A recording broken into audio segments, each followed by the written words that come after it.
የዋና ኦዲተር ሪፖርትን ይመለከታል። ቀዳሚ ዜናችን በተለያዩ መስሪያ ቤቶች ያለ አግባብ የተፈጸመ ክፍያ መሆኑ ተረጋግጦ ለመንግስት ተመላሽ እንዲደረግ ከታዘዘ ገንዘብ ወደ 15 ቢሊዮን ብር አሁንም ተመላሽ አልተደረገም። የፌዴራል ኦዲት ቢሮ ዛሬ ያወጣውን መረጃ በስፋት ለእናንተ በቀዳሚነት እናደርሳለን። በአዲስ አበባ በመጪው የክረምት ወቅት ጎርፍ ቢያጋጥም ክፍለ ከተሞች ተጠያቂ እንደሚሆኑ ከንቲባ አዳነች አቤቤ ተናግረዋል። ለምን ሚሊዮን ሰማላችሁ? በአንፎ ድልድይ አካባቢ በሸገር ሲቲ ማለት ነው ለአንድ ወር ያህል የውሃ አቅርቦት ተቋርጧል ሲሉ ነዋሪዎች ቅሬታቸውን ለመገናኛ ብዙሃን ገልጸዋል። የተፈጠረው ነገር ምንድነው? የምትሰሙት ነው። ብልጽግና ፓርቲ እጩ ባልቀረበበት በአዲስ አበባ ከተማ አስተዳደር የምርጫ ክልል 11 የትብብር ለኢትዮጵያ አንድነት እጩ የነበሩትና የፓርላማ አባሉ ዶክተር አበባው ደሳለው ሳይመረጡ ቀርተዋል። ትሰማላችሁ። በሳውላ ከተማ በዛሬው ዕለት የ8ኛ ክፍልን ፈተና ለተማሪ ሊፈተን የገባ መምህርና አንድ ተማሪው በፖሊስ ተይዘዋል። የምትሰሙት ነው። የአዲስ አበባ ኤርፖርት ጉምሩክ ቅርንጫፍ ጽህፈት ቤት 38.2 ቢሊዮን ብር ገቢ መሰብሰቡ ተሰምቷል። እንደምን ውላችኋል ውድ ቤተሰቦቻችን። ስለሌሎች የአሃዱ ፕሮግራሞቻችን ጥቆማ ዛሬ እንስጣችሁ። ውድ ቤተሰቦቻችን በዚሁ በአሃዱ ኒውስ ኤንድ ፖለቲክስ በምትከታተሉ ቻናል ከሚተላለፉ ተጠባቂ ፕሮግራሞች መካከል አሃዱ መድረክ አንዱ ነው። አሃዱ መድረክ በጋዜጠኛ ሊዲያ አበበ ተዘጋጅቶ የሚቀርብ ወቅታዊ ኢኮኖሚያዊና ፖለቲካዊ ሀሳቦች የሚዳሰሱበት አሳታፊ ፕሮግራም ነው። በዚሁ ቻናላችን ላይ ይለቀቃል። በሳምንት አንዴ ወደ እናንተ ይደርሳል። እንድትከታተሉት እንጋብዛለን። ሌሎቹ ደግሞ በአሃዱ ቲቪ የዩቲዩብ ቻናል ወይም አሃዱ ቲቪ በሚለው ሰርች አድርጋችሁ ስትገቡ የምታገኟቸውን ፕሮግራሞች ጠቁማችኋለሁ። አሃዱ አንቀጽ የመጀመሪያው ነው። ይሄ ፕሮግራም የሀገሪቱን የቀጣይ ጊዜ አቅጣጫ ምን መምሰል እንዳለበት የሚያጠነጥን ወይም የሚጠቁም ፕሮግራም ነው።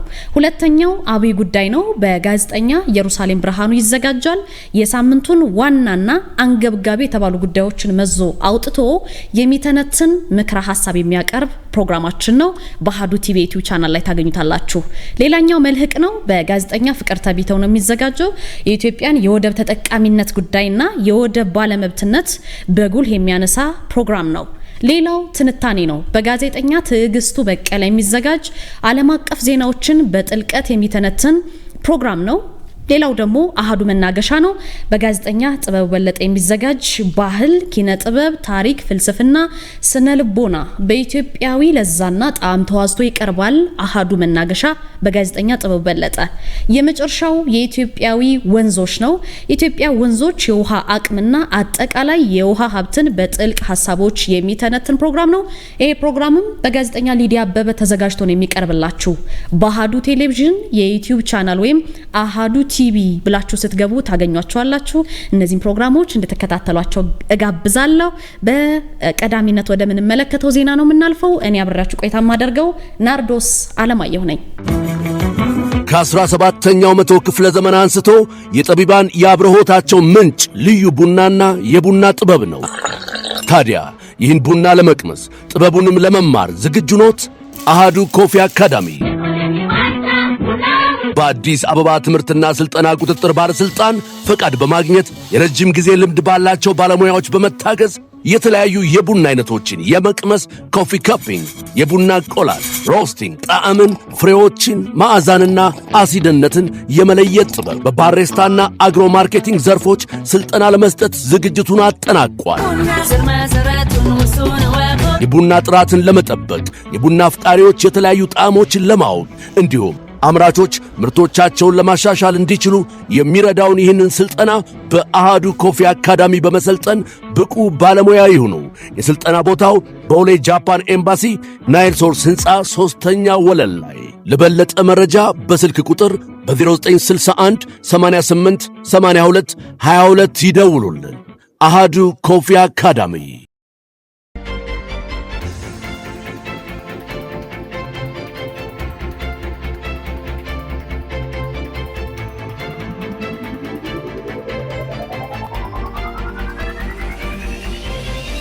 የዛሬው የዋና ኦዲተር ሪፖርትን ውድ ቤተሰቦቻችን እናቀርባለን። ተጨማሪ $23,000 በላይ ወደ መንግስትና ካዝና መመለስ ሲኖርበት መስሪያ ቤቶቹ ተመላሽ እንዳላደረጉ የተናገረው የፌዴራል ዋና ኦዲተር መስሪያ ቤት ነው። ዛሬ የዋለውን አጠቃላይ ውሎ እንነግራችኋለን። የመንግስትና የህዝብ ሀብት ባክኖ እንዳይቀር በቢሊዮን የሚቆጠረው ብር ተመላሽ እንዲሆን በድጋሚ ለመስሪያ ቤቶቹ ማሳሰቢያ ሰጥቻለሁ ብሏል ተቋሙ። በ2016 በጀት ዓመትና ከዛ በፊት ከጉጭ የተፈጸሙ ክፍያዎች መሆናቸውንም በሂሳብ ምርመራ ተረጋግጦ 21.5 ቢሊዮን ብርና ከ$23,000 በላይ ወይም በአሁኑ ምንዛሬ ከ3.6 ሚሊዮን ብር በላይ ማለት ነው ገንዘብ ለመንግስት ተመላሽ እንዲሆን ጥፋቱን የፈጸሙ ተቋማት በደብዳቤ ተጠይቀው ነበር ተብሏል። ከመካከሉ ለመንግስት ተመላሽ የተደረገው 31 በመቶ ወይም ደግሞ 6.6 ቢሊዮን ብር ብቻ ነው። ይሄን ያለው የፌዴራል ዋና ኦዲተር የ2017 በጀት የኦዲት ሪፖርትን ባቀረበ ጊዜ ነው። ያለ አግባብ ወጪ ተደርጓል ለመንግስት ይመለስ የተባለና በውጭ ምንዛሬ $23,200 ግን 100 በመቶ ለመንግስት ሳይመለስ ነው የቀረው ይላል ሪፖርቱ። የዋና ኦዲተር የኦዲት ግኝት ሪፖርት ዛሬ ለህዝብ እንደራሴዎች ምክር ቤት ቀርቦ ነበረ። ከህግ ውጭ የተከፈሉና ለመንግስት መመለስ አለባቸው የተባሉት በአብዛኛው በጉምሩክና የገቢዎች ቅርንጫፍ ጽሕፈት ቤቶች እንዲሁም ደግሞ በዩኒቨርሲቲዎች የተፈጸሙ መሆናቸውን ነው ሪፖርቱ የሚያሳየው። ከመካከላቸው ግን ከ32 እስከ 99 በመቶ ያለ አግባብ ያወጡትን ገንዘብ የመለሱ ተቋማትም አሉ። በዛ ልክ እንደ ማሳያ ግን የኮምቦልቻ ጉምሩክ ቅርንጫፍ ከ800 ሚሊዮን ብር በላይ፣ የኤርፖርት ጉምሩክ 621 ሚሊዮን ብር፣ አርባ ምንጭ ዩኒቨርሲቲ 120.7 ሚሊዮን ብር፣ የቃሊቲ ጉምሩክ ከ3.2 ቢሊዮን ብር ያለ አግባብ አውጥተውት ከነበረው ገንዘብ ለመንግስት ተመላሽ አድርገዋል ነው የተባለው። የተጠቀሱትና ሌሎችም ተቋማት ህግ ጥሰው ያለ አግባብ ወጪ ያደረጉትንና እስካሁን ደግሞ ለመንግስት ያልመለሱትን ወደ 15 ቢሊዮን ብር የተጠጋ ገንዘብ ተመላሽ እንዲያደርጉም ተጠይቀዋል። እንዲህ ያለው የሂሳብ አያያዝ መዝረክረክም ለመንግስት ገንዘብ መባከን ምክንያት እንዳይሆን አስፈላጊ እርምጃ ይወሰድ ሲል የፌዴራል ዋና ኦዲተር ማሳሰቢያ ሰጥቷል። የሂሳብ አያያዝ መመሪያዎችን በመጣስ ደግሞ ማስረጃ ሳያቀርብ እንዲሁም ደግሞ መከፈል ካለበት በብልጫና ድጋሚ በተፈጸመ ክፍያ የተለያዩ መስሪያ ቤቶች በቢሊዮን የሚቆጠር ብር ያለ አግባብ ወጪ ማድረጋቸውም ተረጋግጧል። የፌዴራል ዋና ኦዲተር የሂሳብ ምርመራ ሪፖርት እንደሚያሳየው የተሟላ የወጪ ማስረጃ ሳይቀርብ በወጪ ተመዝግቦ የተገኘ ከ1.1 ቢሊዮን ብር በላይ ማስረጃ ሳይቀርብ ደግሞ ወጪ የተደረገ 35.8 ሚሊዮን ብር፣ ደንብና መመሪያ ያልተከተለ ወጪ ደግሞ 57.8 ሚሊዮን ብርና በብልጫና ድጋሚ ያላግባብ በተፈጸመ ክፍያ 280.6 ሚሊዮን ብር ያላግባብ ከመስሪያ ቤቶች ወጪ ተደርጎ መገኘቱ ነው ዛሬ ተጠቀሰው። ስለዚህ መመሪያ ተጥሶ መከፈል ካለበት በብልጫና ድጋሚ ያላግባብ ክፍያ ፈጽመዋል ከተባሉት መካከል ጤና ሚኒስቴር 231.1 ሚሊዮን ብር፣ የኢትዮጵያ ብሮድካስቲንግ ኮርፖሬሽን 23 ሚሊዮን ብር፣ የኢትዮጵያ ስፖርት አካዳሚ ከ10 ሚሊዮን ብር በላይ፣ የቃሊቲ ጉምሩክ ቅርንጫፍ ጽሕፈት ቤት 2.4 ሚሊዮን ብር፣ ጅማ ዩኒቨርሲቲ 2.1 ሚሊዮን ብር ወጪ ያደረጉ መሆኑን በሂሳብ ምርመራው ተረጋግጧል የተባለው። እንዲሁም ደግሞ የተሟላ የውጪ ማስረጃ ሳይቀርብ በውጪ ተመዝግቦ ከተገኘ 1.1 ቢሊዮን ብር በላይ መካከል የሞያሌ ጉምሩክ 25.4 ሚሊዮን ብር፣ የኢትዮጵያ ጂኦሎጂካል ኢንስቲትዩት 23.4 ሚሊዮን ብር፣ የመንግስት ኮሙኒኬሽን አገልግሎት 7.5 ሚሊዮን ብር፣ የማዕድን ልማት ኢንስቲትዩት 6.6 ሚሊዮን፣ የማዕድን ሚኒስቴር ከ6 ሚሊዮን ብር በላይ፣ የባህር ዳር የጉምሩክ 4.7 ሚሊዮን ከፍተኛውን ድርሻ ያዙ ተቋማት ናቸው የተባለው። ያለ በቂ ማስረጃ ክፍያ መፈጸምን ጨምሮ ደንብና መመሪያ ተጥሶ የሚፈጸሙ ክፍያዎች ተጠያቂነትን ያስከትላሉ ያለው የፌዴራል ዋና ኦዲተር መስሪያ ቤት ገንዘቡ ተመላሽ እንዲደረግም አሳስቧል። በአዲስ አበባ ከተማ ውስጥ በመጪው የክረምት ወቅት ጎርፍ ቢያጋጥም ክፍለ ከተሞች ተጠያቂ እንደሚሆኑ ከንቲባ አዳነች አቤቤ ተናግረዋል። የአዲስ አበባ ከተማ ከንቲባ ወይዘሮ አዳነች ከተማዋ በከፍተኛ ወጪ እያካሄደችው ካለው የትራንስፎርሜሽን ስራ በኋላ በክረምት ወቅት የሚመጣው ክረምት ስለሆነ የሚከሰተውን የጎርፍ አደጋ የከተማዋን ገጽታ እንዲያበላሽ እንደማይፈቅድ አስገንዝበዋል። ከንቲባዋ ይህንን ያሉት የክረምት ወራትን የዘጠና ዕቅድ አስመልክቶ ከአመራሮች ጋር ውይይት ሲያደርጉ ነው። አዲስ አበባ በአሁኑ ወቅት የበርካታ አፍሪካውያን መነጋገሪያ መሆኗን ገልጸዋል። ከንቲባዋ ይህንን ትልቅ ስም ይዞ በጎርፍ ምክንያት ሰው የሚጠቃበት ሁኔታ ከተፈጠረ ተቀባይነት እንደሌለው ነው እሳቸው የገለጹት። በዚህም ትራንስፎርሜሽን ሰርተን አዲስ አበባ ያለ መነጋገሪያ ሆና የብዙ አፍሪካ ወንድሞቻችን እህቶቻችን መነጋገሪያ ሆና በክረምት ጎርፍም መጥቶ ይሄን ያህል ሰው ቤት አጠቃ በፍጹም ዲዘርቭ አናደርግም አይመጥነንም በማለት አመራሩ በትኩረት እንዲሰራ አሳስበዋል። እሳቸው በተጨማሪ ደግሞ ከፍ ያለውን የከተማዋን የሀገሪቱን ስም ይዞ የተነሳውን ስራ የከተማዋን ልማት በጣም ያጎድፈዋል ነው ያሉት። በተለይ በቅርቡ በተካሄዱት የኮሪደር ልማት ስራዎች ወቅት ሳይታዩ የታለፉ ወይም የተዘጉ የጎርፍ መውረጃዎች ካሉ ክረምቱ ከመግባቱ በፊት በፍጥነት መለየትና ምላሽ መስጠት እንደሚገባው ወይዘሮ አዳነች ናቸው ያሳሰቡት። ለዚህ ስራ ከማዕከል ይልቅ ክፍለ ከተሞች ቀጥተኛ ተጠያቂነት እንዳለባቸው ነው እሳቸው የገለጹት። ከማንም በላይ ግን ክፍለ ከተሞች ናቸው ተጠያቂ በዚህ ቦታ ይሄ ቢያጋጥመን ወይም ጎርፍ ቢያጋጥመን አንደኛ እዛ ህዝብ ውስጥ ውላችኋል፣ ታድራላችሁ፣ ትሰራላችሁ፣ ከማህበረሰቡ ጋርም ያለበትን ታውቃላችሁ። እያንዳንዱ ወረዳ እያንዳንዱ ክፍለ ከተማ አካባቢውን እንዲያውቅ ይጠበቃል በማለት ማሳሰቢያ ሰጥተዋል ከንቲባዋ አያይዘው በክረምቱ በጎ ፍቃድ ስራ ሲከናወን በመንግስት በጀት ላይ ብቻ ሊደገፍ እንደማይገባም ነው ያሳሰቡት። አመራሩ ደግሞ የግል ባለሀብቶችና ኮንትራክተሮችን አስተባብሮ ማሽነሪዎችን የሰው ኃይልን ለጽዳትና ለጥገና ስራ እንዲያሰማሩ መመሪያ ሰጥተዋል። እሳቸው ማህበራትና ኮንትራክተሮች አሁን ካልረዱን ታዲያ መቼ ነው የሚረዱን ሲሉም የጠየቁት ከንቲባዋ እያንዳንዱ ወረዳና ክፍለ ከተማ የአካባቢውን ጠንቅቆ በማወቅ የተለየ ርብርብ ስራ መስራት እንዳለበት ማሳሰቢያ ሰጥተዋል። አንፎ ድልድይ አካባቢ ለአንድ ወር ያህል የውሃ አቅርቦት ተቋርጧል ተብሏል። በሸገር ከተማ እንግዲህ ቡራዩ መልካኖ ክፍለ ከተማ ላይ አንፎ ድልድይ አካባቢ ላይ አንፎ ግቢ በተለምዶ ኑኑ ገፈርሳ ቀበሌ እየተባለ የሚጠራ ስፍራ ላይ ለአንድ ወር ያህል የውሃ አቅርቦት መቋረጡን ተከትሎ ነዋሪዎች ከፍተኛ ችግር ያጋጠማቸው እንደሆነ ገልጸዋል። ነዋሪዎቹ ለመገናኛ ብዙሃን እንደተናገሩት ለበርካታ ሳምንታት ምንም አይነት የቧንቧ ውሃ ባለማግኘታቸው በዕለታዊ ፍጆታቸው ውሃ በመግዛት ለከፍተኛ ወጪ እንደተዳረጉ ነው ሰማው 1000 ሊትር ውሃ እስከ 1000 ብር በመግዛት ለመጠቀም እንደተገደዱም ገልጸዋል። ነዋሪዎቹ ይሄ በተለይ ዝቅተኛ ገቢ ባላቸው ሰዎች ላይ ከፍተኛ ኢኮኖሚ ጫና ማሳደሩንም አስረድተዋል። ችግሩ ግን መፍትሄ ባለማግኘቱ የኑሮ ውድነትን እያባባሰ እንደሚገኝ ነው የጠቆሙት። ነዋሪዎቹ ችግሩ በአፋጣኝ እንዲፈታ ጥሪ ያቀረቡ ሲሆን በተደጋጋሚ ለሚመለከተው አካል ጉዳዩን አሳውቀናል ነው ያሉት ለመገናኛ ብዙሃን። በአካባቢው የውሃ እጥረት መኖሩ የተረጋገጠ ሲሆን የቡራዩ ከፍተኛ ቅርንጫፍ ስራ አስኪያጅ አቶ ምስጋና ዱላ ለመገናኛ ብዙሃኑ እንደገለጹት የውሃ መስመሩ በጣም በተደጋጋሚ ጊዜ በመሰበሩ ትራንስፎርመር በመቃጠሉ ምክንያት ችግሩ እንደተባባሰ ነው የገለጹት። ለነዋሪዎቹ ቅሬታ ግን መፍትሄ ለማምጣት ከአዲስ አበባ ከተማ ተጨማሪ የውሃ መስመር ለማምጣት ጥረት እየተደረገ ነው። ከዛ ውጭ ግን የተሰበሩ መስመሮችን በራስ ኃይል በመጠገን ትራንስፎርሞችን በማስተካከል አገልግሎቱን የማሻሻል ስራዎች የተከናወኑ መሆናቸውንም ኃላፊው ገልጸዋል። ብልጽግና ፓርቲ እጩ ባቀረበበት በአዲስ አበባ ከተማ አስተዳደር የምርጫ ክልል 11 የትብብር ለኢትዮጵያ አንድነት እጩ የነበሩትና የፓርላማ አባሉ ዶክተር አበባው ደሳለው ሳይመረጡ ቀርተዋል። በዚህ የምርጫ ክልል ለሕዝብ ተወካዮች ምክር ቤት ወይም ፓርላማ አብላጫ ድምጽ በማግኘት ያሸነፉት በግል የተወዳደሩት የሪፍት ቫሊ ዩኒቨርሲቲ ምክትል ፕሬዝዳንት ዶክተር አበበ ገመቹ ናቸው። አንድ መምህርና ተማሪው በፖሊስ ተይዘዋል።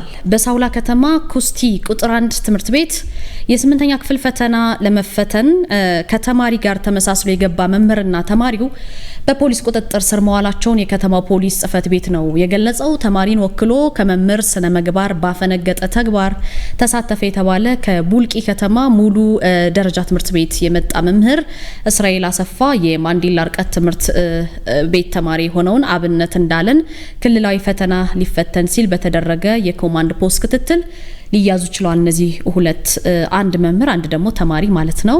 የከተማው ትምህርት ጽፈት ቤት ኃላፊ እንደገለጹት ፈተናውን ከኩረጃና ስርቆት የጸዳ ለማድረግ በተቀመጠ አቅጣጫ መሰረት የኮማንድ ፖስት አባላቱ ድርጊቱን በማጋለጥ ለፖሊስ ጥቆማ በመስጠታቸው ሊፈተን የገባው መምህርና ፈተናውን አሳልፎ ከሰጠው ተማሪ ጋር በፖሊስ መያዛቸውን የተረዳ ነው።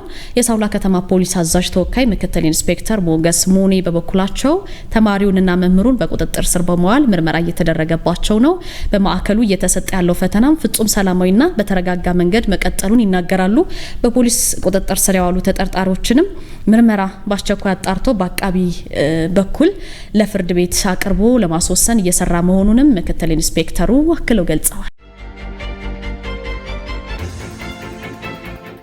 የአዲስ አበባ ኤርፖርት ጉምሩክ ቅርንጫፍ ጽህፈት ቤት 38.2 ቢሊዮን ብር ሰብስቧል።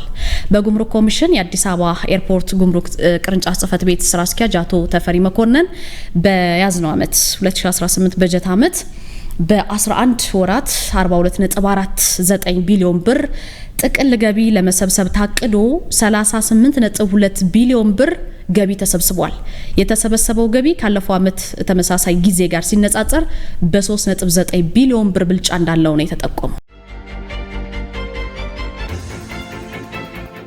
ውድ ቤተሰቦቻችን ለዛሬ ሰኔ 11 2018 ለምሽት 11 ሰዓት ያዝናቸው መረጃዎች እነዚህ ነበሩ። አብራችሁ ዜናዎችን ወደ እናንተ ሳደርስ የቆየሁት ናርዶስ አለማየሁ ነበርኩኝ።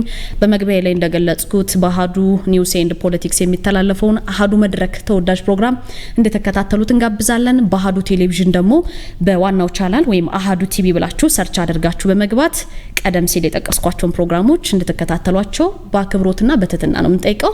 አብራችሁ ስለቆየው እጅግ አድርጌ አመሰግናለሁ። በያላችሁበት መልካም ምሽት ይሁንላችሁ። በድጋሚ ሰላም ለእናንተ ይሁን ውድ የአሃዱ ቤተሰቦች፣ በያላችሁበት ሰላምታችን ይድረሳችሁ ብለናል።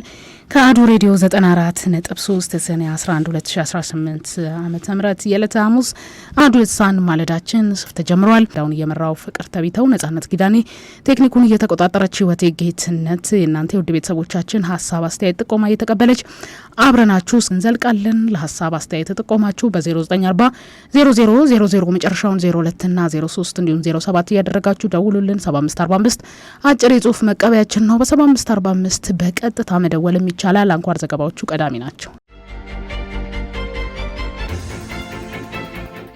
ሀገራዊ ምክክር ኮሚሽኑ የሚያደርገው ጉባኤ ሌሎችን ጨምሮ በተለይም በአማራና ኦሮሚያ ክልሎች ያሉ ችግሮችን ይፈታል ተብሎ እንደሚጠበቅ ተገለጸ። ኮሚሽኑ ከሐምሌ 8 ቀን ጀምሮ ለተከታታይ 3 ሳምንት ጉባኤውን ላካሄድ መሆኑን ይፋ ማድረጉን ተከትሎ ምን ይጠበቃል ሲል አሃዱ የሲቪክ ማህበራትን አነጋግሯል። የቪዥን ኢትዮጵያ ኮንግረስ ፎር ዲሞክራሲ የሲቪክ ማህበር መስራችና ዋና ዳይሬክተር አቶ ታደለ ደርሰ የሀገራዊ ምክክር ኮሚሽን በሀገሪቱ ታሪክ የመጀመሪያ መሆኑን አንስተው በኢትዮጵያ ውስጥ ያሉ ችግሮች በከፊልም ቢሆን በተሻለ መልኩ ሊቀንስ ወይም ሊፈታ እንደሚችልም ያላቸውን ተስፋ ገልጸዋል። በተለይም በአማራና ኦሮሚያ ክልሎች ያሉ ችግሮችና ተግዳሮቶችን በልዩ ትኩረት በመገምገም የዜጎችንም ሰብአዊና ዲሞክራሲያዊ መብቶች በማስከበርም የመፍትሄ አቅጣጫዎችን ያስቀምጣል ተብሎ እንደሚጠበቅም ጠቁመዋል። በእያንዳንዱ አእምሮ ውስጥ ያለው ችግር ያ ነገር ወጥቶ እንዲነገር ያስፈልጋል። የሀሳብ ልዩነቶች ወደ ጠረጴዛ ዙሪያ ስር እንዲመጡ ያስፈልጋል።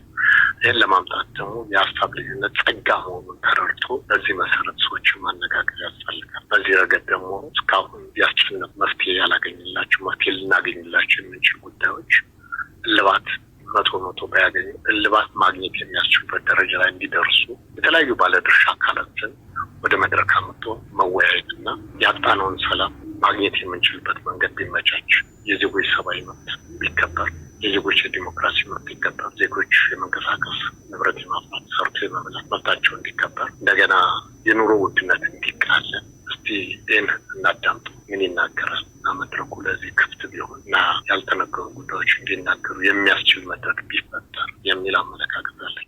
የኢትዮጵያ ሴቶች ፌዴሬሽን ዋና ዳይሬክተር ወይዘሮ ገነት ስዩም በበኩላቸው በቅርቡ በሚካሄደው ጠቅላላ ጉባኤ ላይ ሀገሪቱ ካለችበት ነባራዊ የጸጥታ ችግር እንድትወጣና የሴቶች ጥያቄዎች ምላሽ እንዲያገኙ የሚያስችሉ ውይይቶችን በጉባኤው ይደረጋል ተብሎ እንደሚጠበቅም ተናግረዋል። በሀገር አሁን ያለ ነባራዊ ሁኔታ እንግዲህ እንደሚታወቀው አብዛኛው ቦታ ላይ የጸጥታ ችግር አለ። ስለዚህ እንግዲህ ሀገራዊ ምክክር የዚህ ችግር ፈቺ ነው ተብሎ ነው እንግዲህ የተጀመረው። እንደ ሴቶች ተቋም አንደኛ አሁን ያለው ሀገራዊ ነባራዊ ሁኔታን ሊያስቀር የሚችል ሀገሪቷን ወደ ሰላም መንገድ ወደ ሰላማዊ አካባቢ ወደ ሰላም ሀገር እንድትመጣ እንግዲህ ውይይቱ ይፈታል ተብሎ ይጠበቃል። ምክንያቱም ሁሉም የየራሱ በተለያየ አስተሳሰብና አመለካከት በተለያየ መንገድ እየተጓዙ ያሉ የፖለቲካ ፓርቲዎችም ማህበረሰቦችም መካከል መቃቃሮች አሉና ይህንን ችግር ሊፈታ የሚችል ይሆናል ብለን እንጠብቃለን። ጉባኤው በአጠቃላይ የህዝቡን ጥያቄዎች ሊመልስ ይችላል፣ እንዲሁም ምቹ ሁኔታን ይፈጥራል የሚል እምነት እንዳላቸውም አሃዱ ያነጋገራቸው ሲቪክ ማህበራት ተናግረዋል። የወባን በሽታ አስቀድሞ ለመከላከል የሚያስችል መድኃኒት በሙከራ ደረጃ ላይ መዘጋጀቱ ተገለጸ። የወባ በሽታን የምታስተላልፈው ትንኝ ቀድሞ ለመከላከል የሚረዳ የቅባት አይነት መድኃኒት በሙከራ ደረጃ መዘጋጀቱንና ሙከራው ውጤታማ ሆኖ መገኘቱን የሀርማወር ሐሰን የምርምር ኢንስቲትዩት አስታውቋል። የኢንስቲትዩቱ የእጽዋት ሳይንስ ተመራማሪ አቶ ጌታቸው አዲስ በሀገሪቱ ያለውን የወባ በሽታ ቀድሞ ለመከላከል ኢንስቲትዩቱ የራሱ የሆነ መከላከያ መንገድ ማዘጋጀት ችሏል ብለዋል። በተለይም የወባ በሽታ አስተላላፊ በሆነች አንድ ትንኝ በአንድ ሰው ቀድሞ እንዳይከሰት ለማድረግ የሚያስችል የቅባት አይነት መዘጋጀቱንም ተናግረዋል። ወባን መጀመሪያው አንዱ መከላከል ነው። መከላከል ስንል ምንድነው? አንዱ የመከላከሉ እነዚህ አስተላላፊ በሽታዋን ያቺ ሞስኪቶዋን ትንኛዋን መከላከል ወይም ማጥፋት አንድ ሰው እንዳይነከስ በዛች በሽታ አስተላላፊ ወባ በሽታ አስተላላፊ እንዳይነከስ ለማድረግ የሚውል ቅባት ነገር አዘጋጅተናል። ያንን ቅባት አሁን በባለስልጣን በምግብና መድኃኒት ቁጥጥር ባለስልጣን እዛ ለማስመዝገብ እየሰራን ያለ ነው። ሶፋር ወደ ገበያ አላዋል ነው። ያ ፍቃድ እስካላገኘን ድረስ ደግሞ አናውለውም ማለት ነው። ሌላው በቆዳ በሽታ የሚያመጡ ቦታዎች ላይ እንደዚሁ ምርምር እናደርጋለን። እዛ ምርምር ላይ አሁን በቅርቡ በሁለት እጽዋት የተቀሙ መድኃኒቶች ላይ በሰው ላይ ሙከራዎችን አድርገናል። በጣም ጥሩ ውጤት ነው ያሳየው። በሌላ በኩል የቆዳ በሽታ የሚያመጡትንም ደግሞ እንደዚሁ ለመከላከል ምርምር ተደርጎ መድኃኒት እየተዘጋጀ ሲሆን በተለይ የወባ መከላከያ መድኃኒት እንዴት ተደርጎ በስፋት ማምረት ይቻላል የሚለውን ከፋብሪካዎች ጋር ውይይት እየተደረገ መሆኑን ጠቁመዋል። የኢንስቲትዩቱ የባህላዊና ዘመናዊ መድኃኒት ተመራማሪ አቶ ስለሺ ደጉ በበኩላቸው በኢንስቲትዩቱ የተዘጋጀው የወባ መከላከያ መድኃኒትም ለ5 ሰዓት የሚቆይ ነው ብለዋል። በኢንስቲትዩቱ የተዘጋጀው ይህ ቅባት አይነት መድኃኒት አንድ ሰው ተቀብቶ ለ5 ሰዓት ያህል እስኪቆይ ድረስ የወባ በሽታን የምታስተላልፍ ትንኝ ብትነድፈውም ምንም አይነት ችግር ወይም በሽታ እንደማያመጣም ተመራማሪው ለአሃዱ ተናግረዋል። ወቻውም ማላሪያ ያለበት አካባቢ ሲሄዱ በተለይ ኦፕን አውትዶር ላይ ማለት ሜዳ አካባቢ ፊልድ ላይ እነዚህ ቤት ውስጥ መጠቀም የምንችላቸው የሞስኪቶ እንዳይነድፍ የምንከላከልባቸው ነገሮች ይኖራሉ። ምሳሌ ቤታ ያለ አልጋ ላይ አንጎበር በመጠቀም እሱ አለ። እሱን ፊልድ ላይ ማረጋንቸው እንደ ብቸኛ አማራጭ ነው። ባይዘው እጃችንን በተለይ ልብስ ማያርፍበት አታችንን እሱን ቀብተን ሜቢ ካፌ ቁጭ ስንል ይችላል አውትዶር ላይ ለስራ ውጭ ላይ ስንንቀሳቀስ ሊሆን እርሻ ቦታ አርሶ አደሩም ሊጠቀመው የሚችል አይነት ነገር በመቀባት ሞሶ እንዳይነድፍን ይከላከላል ማለት ነው። እስከ 5 ሰዓት ድረስ ይሄ ነው ከሞላ ጎደል ያለው ስራ። ለአርሶ አደሮች ለሀገር አቋራጭ አሽከርካሪዎች ትልቅ ጠቀሜታ እንዳለው ተገልጿል። የወባ በሽታ ለመከላከል ኢንስቲትዩቱ ከተለያዩ ተቋማት ጋር እንደሚሰራና ለጊዜው ግን በሙከራ ደረጃ የተገኘውን መድኃኒት በስፋት አምርቶ ለማህበረሰቡ ለማቅረብ በዝግጅት ላይ መሆኑንም አስታውቋል። የኢትዮጵያን ሀገር ያስቀደመ ፖለቲካዊ ድርድር ትኩረት ሊሰጠው እንደሚገባም ተገለጸ። ከየትኛውም የውጭ ጫና ለመጠበቅ የሀገርን ጥቅምን በማስቀደም መልኩ የውስጥ ግጭቶችን በፖለቲካ ድርድር መፍታት እንደሚያስፈልግ ተገልጿል። የቁጫ ህዝብ ዲሞክራሲ ፓርቲ ጽህፈት ቤት ኃላፊ አቶ ባንዲራ በላቸው የምክክር ኮሚሽኑን በማጠናከር ለብሔራዊ እንዲሁም ስጋት የሆኑ የውስጥ ችግሮችን በመንግስትና የፖለቲካ ፓርቲዎች በንግግር መፍታት እንዳለባቸውም ተናግረዋል።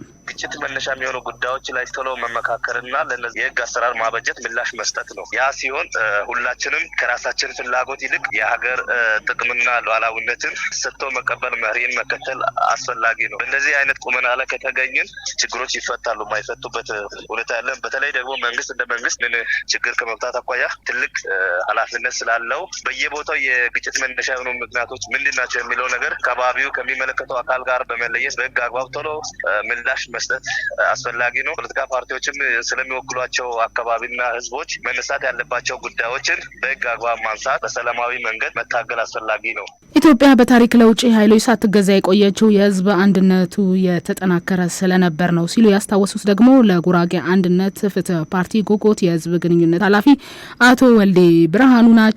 የህዝብ አንድነቱ እንዳይሸረሸር ለችግሮች መንስኤ የሆኑትን ጉዳዮች ለይቶ በመፍታትም ለጋራ ሀገር በጋራ ለመቆም የሁሉም ባለድርሻ አካላትን ተሳትፎ ይጠይቃል ብለዋል። ውስጥ አንድነት እስከሌለ ድረስ የውጭ ስጋትን ከትና መንገድ ማድረግ አንችልም። ስለዚህ እስካሁንም ሀገራችን የውጭ እንትኖችን እየመከተች ያለችው በውስጥ ችግሮችን ቢኖሩ ሀገር ጉዳይ ግን ለመነጋገር ቅርብና ጥሩ ሂደት ነበር። አሁን ግን የምናየው ሂደት ግን ያ አይነት የሚጋብዝ አይነት ነገር አይደለም። ከበፊቱ የባሰና የበፊት ቶቻችን ወይ በአባቶቻችን ጊዜ ቢጣሉ ምንም ቢሉ የውጩን ኃይል ወራሪን ኃይል ለመስጠት ፍላጎትና ባህሪ ነበር። ያ እነሱ የተገነቡበትና የኖሩበት ሂደት ነው። አሁን ግን ያለው ሂደት ግን ያ አይደለም። ለባንዳነት ሞር የተጋለጠ የውስጥ ፖለቲካችን ደግሞ በጣም ሞር የተበላሸ ስለሆነ ያንን የሚያጋልጥ ከመሆኑ አንጻር ይመስለኛል። ኢትዮጵያ እንዳታድግ የማይፈልጉ የውጭ ኃይሎች መኖራቸውን የተናገሩት ደግሞ የቀድሞ ዲፕሎማት ጥሩነህ ዜናው ናቸው። እነዚህ ሀገራት በኢትዮጵያ ላይ ጫና እንዳያሳድሩም የውስጥ ችግሮችን በራስ አቅም መፍታት እንዲሁም የዲሞክራሲ ሂደትን መለማመድ ያስፈልጋል ብለዋል። ከውጭ ያልመጣ